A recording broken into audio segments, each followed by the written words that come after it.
it is. Yes, indeed. I mean, if Russia wasn't simply about territorial expansion, imperialist expansion, then then it could easily have annexed or taken over the Donbass. Well, but in those 7 years between 2014 and 2021, it didn't. It hasn't absorbed. Even though plenty of books, by the way, say that Russia has taken over Abkhazia and South Ossetia. It hasn't. It's recognized them as independent states. And of course, that perhaps to be negotiated with Georgia in due course. But the larger question, why, is a question which we really have to focus on. There's all sorts of answers to that. The first one is, the psychosocial one, is that you have a totally degraded elite. Certainly in the United Kingdom we do. I mean, just look at our leaders in all the top political parties, all repeating thoughtlessly the same militaristic, militant talk, except just a very few exceptions who are no longer in parliament mainly. So if you could put, and then you have this larger, within that framework, which goes back to for example, Anglo-Russian rivalry before the revolution, the Crimean War, and all the way back. But there's a lot of counter evidence as well that, Russia, when Tony Blair, right at the beginning in the year 2000, when Putin came to power, it was quite clearly that there was an attempt at reset, and Putin came on a state visit. So there were elements, but of course then the Anglo-American invasion of Iraq spoiled all of that, and of course then Libya and ABM treaty and everything else. So there's, if you like, the psychosocial approach. There's the historical approach of Russophobia. It's really, or even you could say, there is this. You could yet again, to go back to René Girard, this sort of mimetic rivalry between two representations of modernity, that Russia will always have its own civilizational distinctiveness. And that is to be welcomed, just like the British distinctiveness is its own. And of course, my specific argument since after 1945, all of this, we were allies in the war, of course, that all of this is because of the element of US hegemony, which attempt to dominate after 1945. Didn't immediate. By 1947, this hegemonic project had taken shape.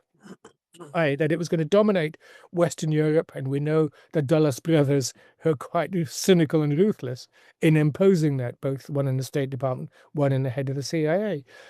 So it was quite clearly that they were going to dominate Western Europe, and this is why you didn't get the unification of Germany in a positive sense. So you got the negative unification, and of course, 1989 was, we could now see, these were negative revolutions because they have not, the countries, this is why the bitterness of a country like the Baltic republics, like Lithuania against Russia, is that one of the failures of the European Union is that instead of transcending the logic of conflict, it has actually facilitated and amplified it.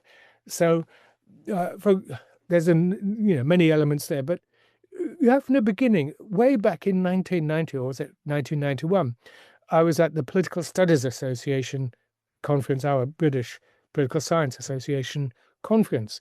And Landsbergis, who was a leader of Lithuania at the time, Vitatis, I think, Landsbergis, it was a long time ago, gave us the keynote speech. And I remember the delegates, and there's a very large body, 500, 600 political scientists. We were shocked at his language, his virulent, racist, anti-Russian language. This is 1990-91, where Russia had facilitated the independence under Yeltsin of Lithuania, Estonia, and Latvia. So it was just astonishing. Where did this come from? And of course, these were the hidden demons. And these demons, instead of being slaughtered, they've been fed and nurtured. And we have, leading scholars from Estonia and so on talk about memory politics, for example.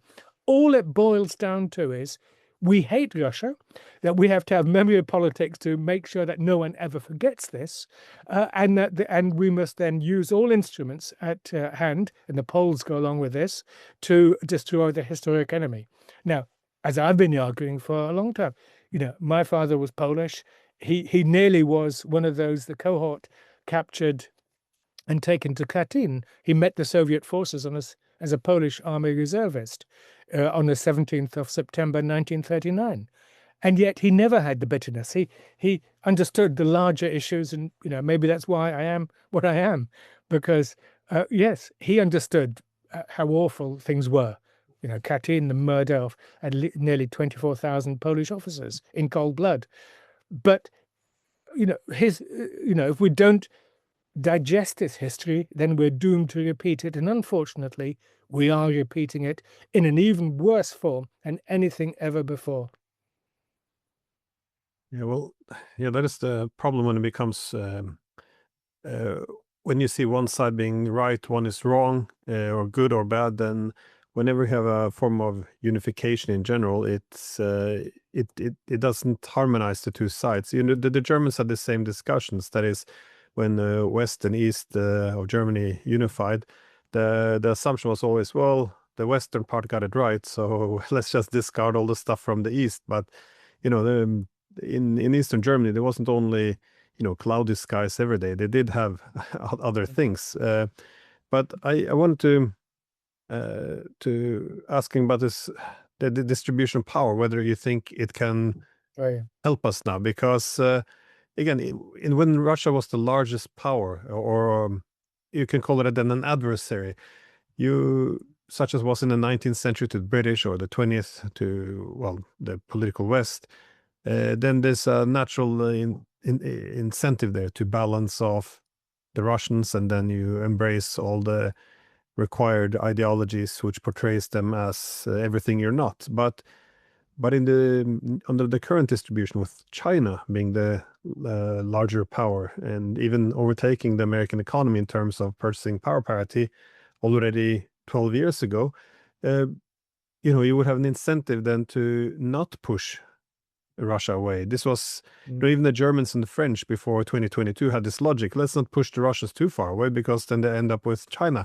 And indeed, now you see part of the idea of Trump, it seems to be inspired by the advice of Kissinger, who made the point that you don't put these two Eurasian giants together. Like, China is the big one. You should get the Russians on our side of the ledger, and then. But so you have the incentives there in terms of power, but we're not doing anything. It's all the things we knew wouldn't work or was dangerous, that is to go to war essentially against Russia. We did all of these things anyway, so it's very hard to see it as only being about power politics, because there is something more profound there in terms of the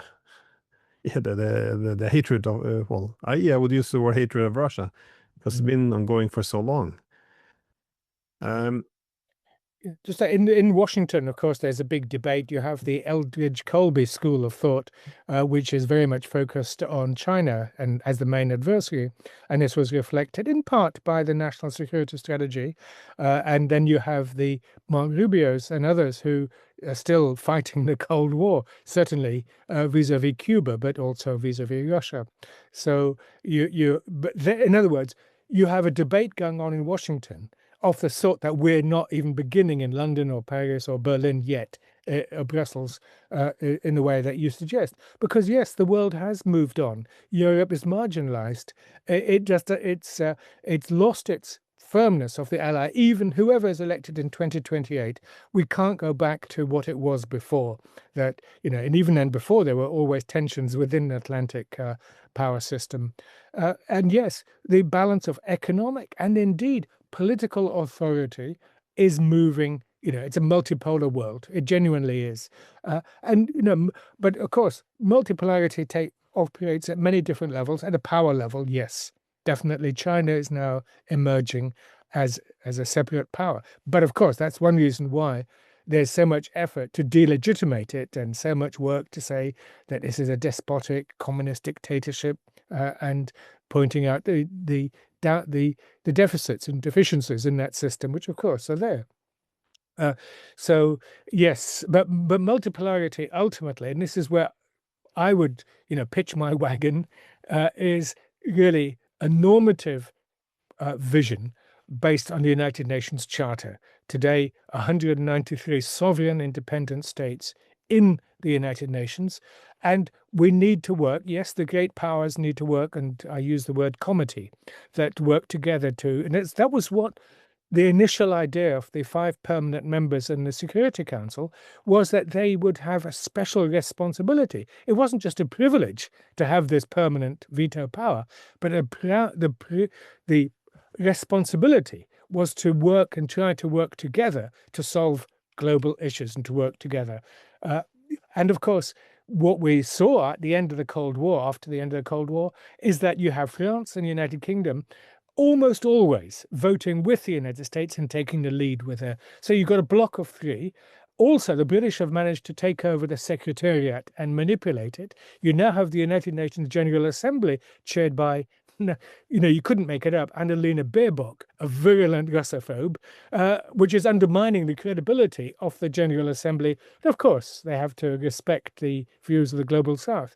But nevertheless, through agenda setting for the sort of motions they put and such like. So in other words, the catastrophe today is that the international system, the United Nations, has become an instrument of what you could call it a new Cold War, an instrument of great power politics and contestation, rather than a forum for the settlement of these disputes. So we're in a very dark place, and and it's entailing the destruction of the greatest achievement which we've had in the last 80 years, and that is the United Nations, not just as an institution, but as an idea that we find peaceful ways, a way of working, the normative foundations and of sovereign states working together. So it isn't just Westphalia, it's Westphalia plus sovereign states working through internationalism, multilateralism within the framework of the United Nations and its norms. And so that is what we're now, that's even worse.